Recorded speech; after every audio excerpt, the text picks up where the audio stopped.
Hello, this is another week. This is my 19th day of teaching this class. My first video, I'll have two today, I think.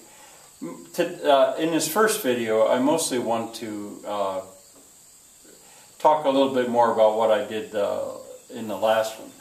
The word I couldn't come up with, parody, I have that on.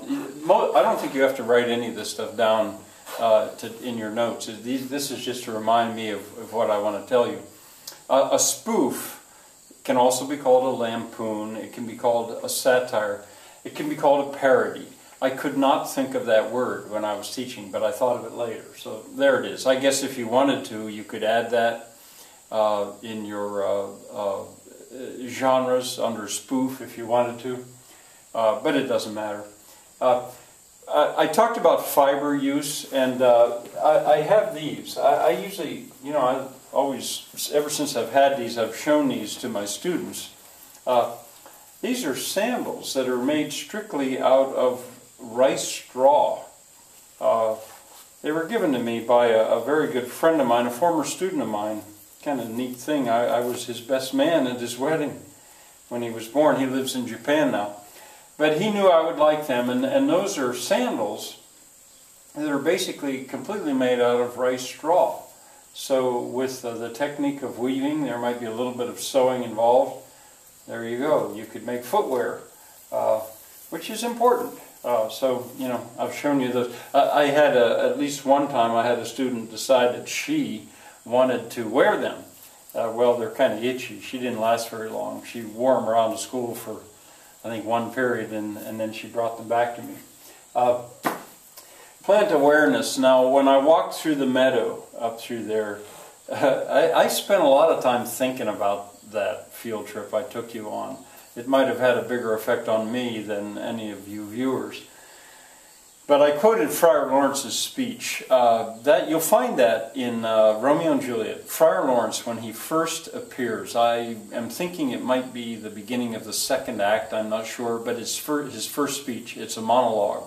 He is a herbalist, a medieval herbalist, as friars often were. And he has been out collecting herbs. He's the one who gives Juliet the potion that makes her seem like she's dead for a while.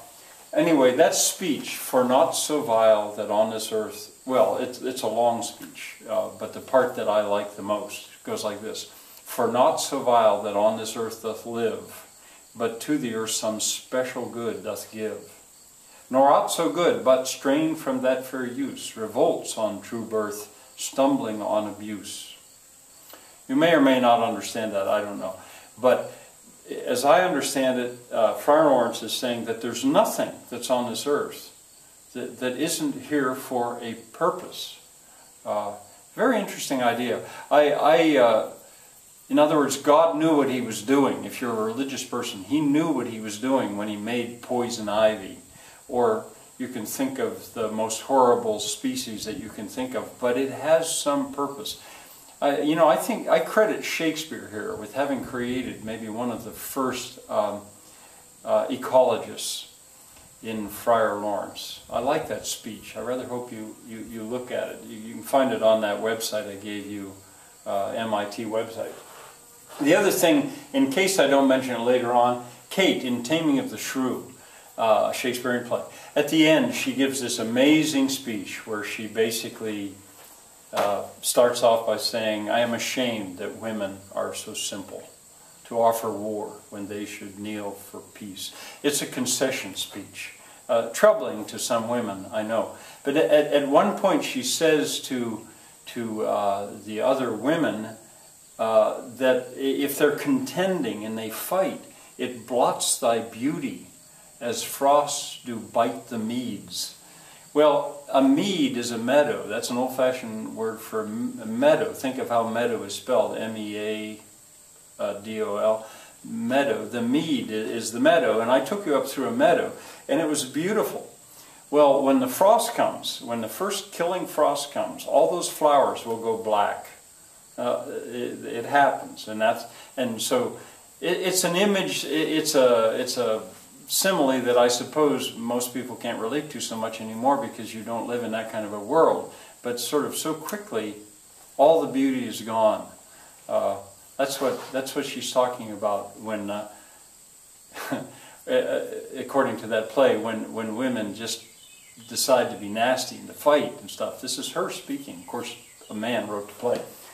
All right, botany is liable to be a leitmotif in my class. I've already talked about plants some, and I'm going to certainly come back to talking about plants some more.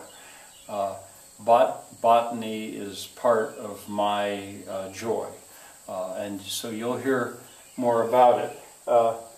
Now, as I was, a leitmotif, it's a theme, I already taught you about that.